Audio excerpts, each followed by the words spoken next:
Imam. Assalamualaikum.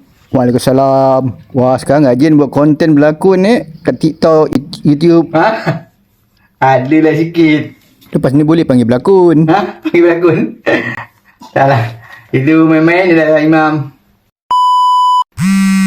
Imam.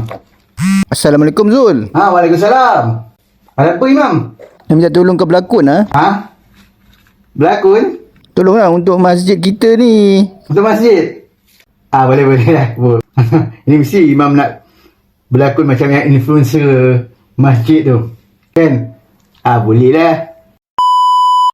Sini, Imam. Ya. Alah, rekod je. Apa dah hal?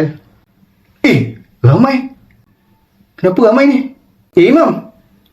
Ini apa benda pula ni? Pementasan teater? Kau gantikan pelakon utama aku di Cherry Beret dah. Pelakon utama? Nah, kau ambil skrip dia. Ada 20 muka surat ni, Imam. Macam mana ni? Imam, saya tak boleh ni.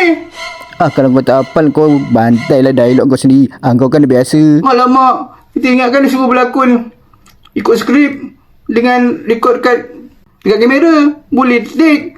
Ini live. Tiada agama. Masak.